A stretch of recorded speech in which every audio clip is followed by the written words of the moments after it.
Hi guys, good morning, and it's me again, Ate Gina's Vlog, Beach Shop, plus Sari-Sari Store. At how are you? Mga sis kasari, at ang tagal ko nang walang upload.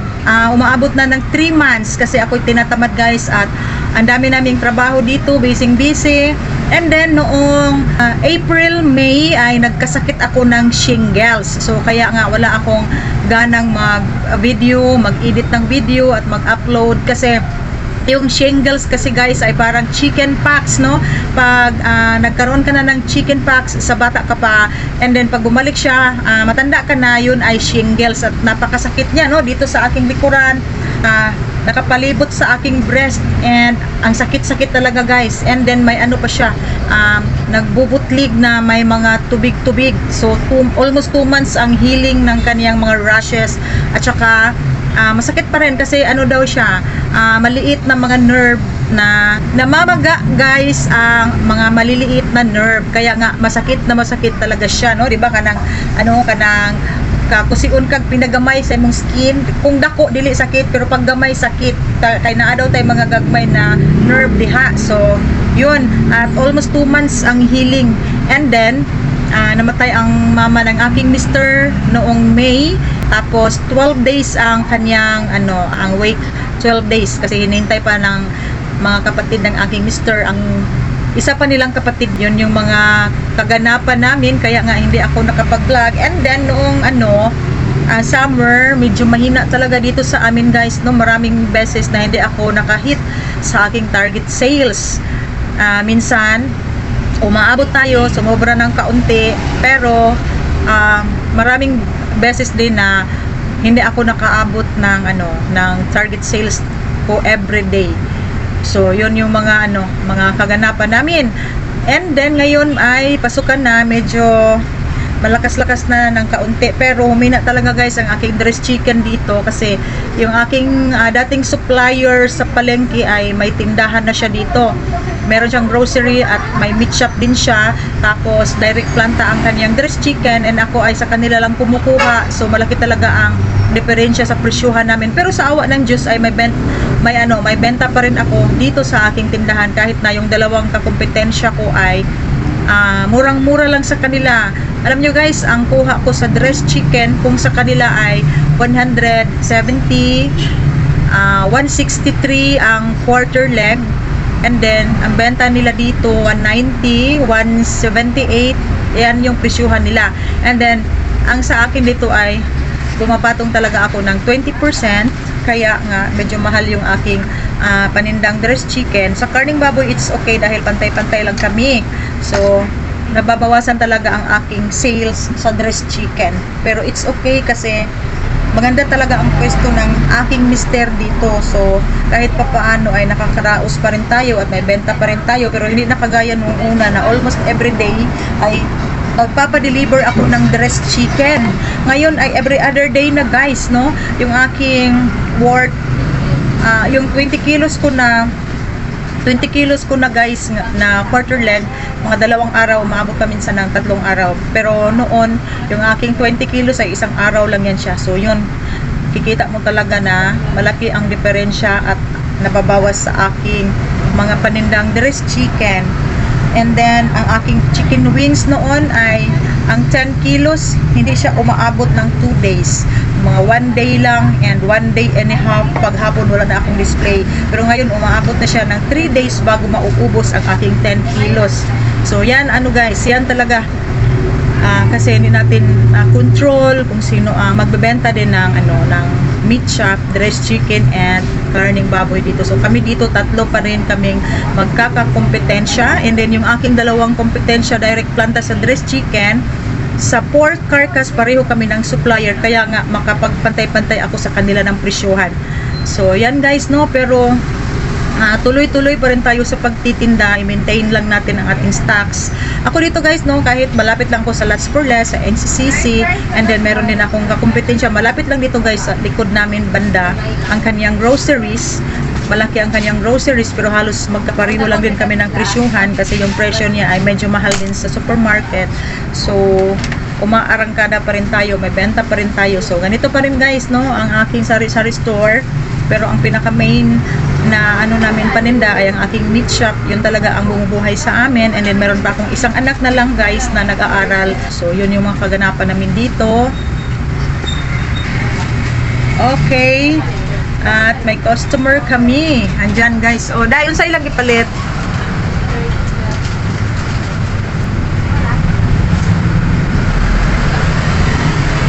Yan guys, ang aming kaganapan dito at dumating na ang aking Summit na mineral water kasi walang stocks ang Nature Spring na 6 liters. So sa Absolute ako nag-order, no. Green Valley ang kanilang ang kanilang company. Ang Nature Spring ay walang stocks, pero meron silang, ito na lang guys ang aking stocks. Meron silang 1 liter at saka 500 ml. Tapos tumawag ako nung Sabado sa ahente, hindi siya nakapag-deliver dahil absent daw siya. So ngayon daw siya mag-duty Monday, pero hindi pa ako nag-order kasi meron akong hinihintay na delivery sa aking dressed chicken sa Farmers. So marami tayong supplier, meron tayong Magnolia, meron tayong Farmers at sa Palengke. So yan yung style ko guys, hindi ako kukuha sa isang supplier lang dahil dito sa Davao ang daming supplier ng mga dressed chicken dito, kaya nga lang plant weight sila, si Magnolia plant weight. So yung presyohan nila na dressed chicken 100 pila ni? Okay. 162. So abante pa tayo ng more or less 8 pesos guys. So magiging 170 na yan siya. Kasi ang plant weight, pagdating dito sa tindahan natin, malaki ang kanyang reseko. Kasi ang dressed chicken, kasi guys, ang dressed chicken ay malaki talaga ang reseko niya. Kung bagong katay, and then kinabukasan pa i-deliver. Kasi yung laman ng whole chicken ay mag-decrease talaga yan siya dahil sa tubig. 24 lang na. Medyo maraming tubig ang katawan ng dressed chicken, kaya ang display namin ay may ice talaga para makabawi tayo sa decrease ng ating mga dressed chicken. So yan guys, no, kung isang bag, kung 162 ang puhunan mo sa panel, mag-add ka talaga or mas nakakabuting timbang ulit. Pila ni Day? 24 lang? 76. Titimbangin nyo ulit, i-reweigh, and then doon kayo magbe-base kung magkano ang kapital kasi mag-decrease talaga yan siya at malulugi ka talaga, lalong-lalo na pag kaunti lang ang patong mo. Okay, so yan yung ginagawa namin dito. Tapos yung Magnolia kasi hindi siya mag-deliver pag 2 bag lang, so gusto ng ahente 5 bag. So paano yan? Pinagkakasya lang natin ang ating puhunan dahil marami tayong deliveries, may karning baboy, malaki ang mga kapital natin dyan, and then hindi na ako terms sa karning baboy dahil hindi muna ako nagkuha sa Chubbs guys dahil 320 per kilo pa rin ang kanilang pork carcass doon. Sa SNR 319, and then si DVS ay 288 lang. So ang laki ng diferensya, no, sa 320 less 288, so 32 pesos ang diferensya. So kailangan talaga alerto tayo sa pagmomonitor ng presyuhan kasi meron tayong kompetensya, and then yung ating isang kakompetensya dito ay si DVS ang supplier. So di bali ng COD, cash to cash talaga si DVS, hindi ako terms sa kanya, pero 288 lang. Si Chubbs, terms tayo ng 3 days, 320 naman, so napakamahal. 32 pesos ang diferensya nila. So kailangan talaga guys na i-monitor natin ang presyuhan. Kaya nga marami akong supplier. Pero si Chubbs walang problema kasi pag bumalik ako sa kanila, mag-adjust na sila sa kanilang presyo, ay babalik din ako dahil maganda ang record natin sa kanila. Yan guys, no, ang mga natin, kaganapan ko dito sa aking sari-sari store at sa aking sari-sari store din sa bahay namin guys. Kahit pa paano, pagdating ni Mr. galing sa Canada ay bumalik talaga ako sa pagtitinda sa bahay namin, and then sa awa ng Diyos ay medyo malakas doon, lalong-lalo na pag Sabado, Friday and Sabado yung weekend, kasi yung 2 tindahan doon, yung kapitbahay ko ay hindi na siya nagtitinda, nag-close na siya. Tapos yung isang kaka-open lang, no, siguro hindi pa siya umaabot ng 2 years ay nag-close din ang kanyang tindahan. Siguro sa hindi niya makayanan na makababad ka sa isang buong araw, sa bahay ka lang, pero alam nyo naman pag sari-sari store sa bahay hindi gaanong malakas, so kung meron lang bibili lalabas ka sa tindahan mo, ganyan ang ginagawa namin. Hindi katulad dito na paghapon hindi mo pwedeng iiwanan ang harapan ng iyong tindahan kasi may mamimili talaga dahil nasa commercial side kami, no, commercial area itong aming meat shop. Pag sa bahay lang kasi guys, natutulog ka and then may bibili and then kaunti lang ang bibilhin, so yan yung mga nakakapagod sa pagtitinda kung sari-sari store lang sa bahay. So nag-uusap kami ni Mr. na siguro by December pwede i-close ko dito, parentahan na lang namin and then doon na ako sa bahay magtitinda, at least makapag-relax na ang aking katawan guys. Alam nyo, 31 years na kami dito nagtitinda. Ever since no, hindi kami nagtatrabaho ng aking asawa, dito na kami nagtitinda hanggang ngayon, no, 1994 pa kami dito. So 1994, 2025 na ngayon, 1994, 31 years na akong nagtitinda dito. And then grabe ang kayod kasi 4 ang anak namin na pinapaaral at mahal ang mga kurso nila, nursing, medtech at international student. Pero na kung isa na nasa Canada na ngayon. So sabi ko kay Mr. pwede na siguro magpapahinga na tayo kasi si Mr. guys ay senior na. Noong May ay 60 years old na siya. So sabi ni Mr. Pwede ibenta daw niya itong pwesto namin or parentahan na lang namin, or ako din gusto ko parentahan dito and then sa bahay na lang ako magtitinda. And then sabi din ni Mr. minsan mag-uusap kami bakit daw dito ang parentahan. So ang bahay daw namin ay i-close kasi kaunti lang naman ang income doon. Dito daw ang may malaking income, so dito daw kami magtitinda. At least pag uwi namin sa bahay wala na kaming tindahan, makapag-relax na kami, makapag-relax kasi pag nandun ka sa bahay, no, ang ganda ng ano mo, nood ka ng TV, nakaupo ka sa sala mo, and then may dumating na customer and then ang bibilhin ay isang stick lang ng Marlboro, isang stick lang ng mga cigarette, mga ice, mga candies, ganyan. Yan yung ano ni Mr. reklamo sa akin. So pwede daw i-open namin dito, hindi parentahan, ang bahay na lang ang i-close. So tingnan natin next year talaga magkakaalaman mga kasari, no, kung ano ang mangyayari dito kasi ang building nila ni Mr. dito ay medyo may kalumaan na rin, so kailangan ng renovation. Okay, pag parentahan namin ito, renovate ng renters namin, so mas makatipid pa kami.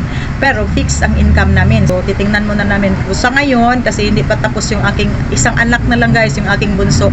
4th year na siya ngayon, 4th year college. At pagkatapos niya, wala na kaming pinapaaral. So siguro makapag-relax na. So yan talaga ang buhay natin, no, dito sa mundong ito, dito sa mundong ibabaw, no, mag-sacrifice talaga tayo para sa family natin. And ako ay ano pa naman, 51, mag-52 pa. So sabi ko kay Mr. pwede pa naman akong magtitinda kasi 52 pa ako, mag-52. So ikaw senior na, back up ka na lang sa akin. So yan yung sinasabi ko sa kanya palagi. Okay guys, no, ang hinihintay ko na lang ang aking pork carcass sa DBS, no. Launa na, wala pa maabot. Ako na tong gi-follow up. Alas 2 na di ay, wala pa, idibon pa biyan na ako to. Hindi pa dumating guys. Dumating na ang aking grocery, meron akong order. Tapos tawag sa grocery kasi ma-session expire daw ang aking account pag hindi ako mag-order regularly. And then wala naman silang mga stocks, no? Hindi sana ako mag-order ngayon. Kaso lang sa Lots for Less sa NCCC ay walang evaporada na Alaska. And then pag ko sa grocery may stocks, and then pag check out ko meron, pag deliver wala pala. So pag lang, kung mura gito akong pinakatuyo mag-order sa grocery, sige tawag sa ako kay wala daw ko'y order. So nag-order ko, wala naman po stocks. Alangan naman, no, magkuha tag stocks nila nga dili saleable sa tong tindahan. Di jud ko magkuha ana mo to kung gingnan to nagsigig tawag nga daghan man mo daghan kay mog stocks nga wala, dili po ko mupalit og dili saleable dire ka mas stocks lang na sa ako ang tindahan. O pareha ning jersey na ako dire sa akong likod, nag-order kong 2 ka case cash to cash, tapos on and off ang pagpalit diri sa suki na ako 31 lang akong wholesale, 35 kung dili wholesale. Napa 2 ka case na pa dito So inana, sumuna si Mr. magyaw-yaw sa ako kay sige daw kung puno sa among tindahan diri sa grocery niya, dugay daw kay mga halin. Dito pareha sa meat shop, sa hotdog, sa karne, sa dress chicken, bisag mahal ako ang ilaha ko diha guys kay 190, 178 dito sa Pikas. Ako adiri 210, 215, 220 na jud ko guys. Musobra pa ko sa 20%. Pero makakuta karon nakakuta-kuta naman ko. So ana lang ang atong diskarte sa buhay. Okay, thank you so much guys for watching my vlog, and sa aking bagong subscribers, thank you talaga. Pag may upload ako, madagdagan everyday ang aking subscribers. Pag wala ay wala naman. So thank you talaga. Happy selling mga sis Kasari. How are you sa inyong mga tindahan din? Ano ang mga na-experience ninyo? And ano pala guys, last last Tuesday or Thursday pala, nagpaano kami ng aking mister, nagpa-check up ang sa akin mammogram and sono mammogram. Tapos si mister ay ultrasound sa whole abdomen. So yan yung Nature Spring? Asa man? Padulong diri sa ato Adili siguro na mag-deliver. Wala mo ko nag-order. Naman lagi ka. So gi-vlog ba yakan ako? Ningon ko nga, wala may 6 liters ang Nature Spring na si Leo guys. Nag-order kong summit gani. Unsa may naani mo? Dagmay ra So ato na ning ihunong atong vlog. Sige, bye mga sis Kasari kay nabot na si Nature Spring. Okay guys, ito ang order ko sa grocery, and then meron akong kaunting order lang sa sa Unilever, and then kanina yung Summit na mga tubig din, and then ito ay Nature Spring. Yan si Nature Spring. So meron tayong order na 10 case lang. Yan guys, 500 ml and 1 liter. So ang 1 liter natin ay 6 cases, and then 4 na case lang ang 500. Okay guys, so yan yung mga deliveries natin, and then hindi pa dumating ang aking pork carcass, alas 2 na, tapos ang aking dressed chicken from Farmers. So etong sa Summit ay pareho lang ang presyo nila sa Nature Spring. Ang 6 liters, ang ating puhunan ay 64, and then meron tayong free na isang case kasi 5 plus 1, so kibali ang ating puhunan dito ay from 64, 54 na lang. So not bad, kapareho lang sila ng presyo. So yung mga 6 liters ay dadalhin ko yan sa tindahan ko sa bahay namin. And then ang Nature Spring, dahil ang napakalakas dito ay yan lang guys 1 liter and 500 ml. So dito yan sa meat shop, kasi exclusive naman talaga ako sa Nature Spring. Okay, so meron pa tayo doon, kinukuha pa.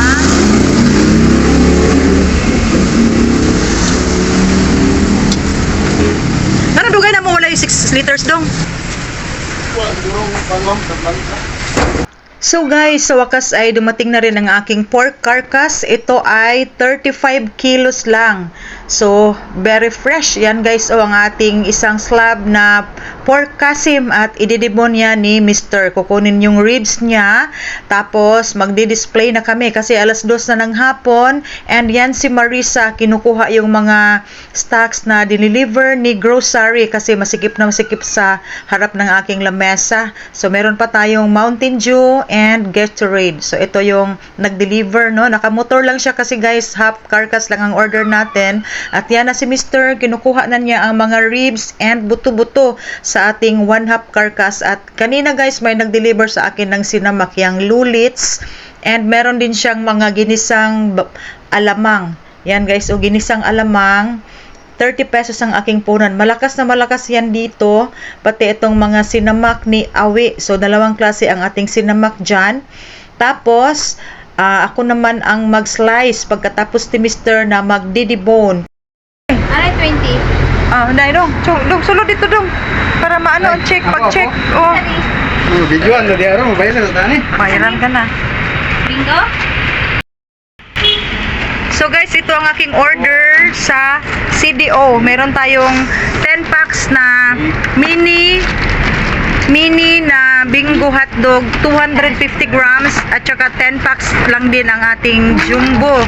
Tapos ito yung ating mga squid balls. Meron din akong order dyan na kikiam, at saka chicken loaf.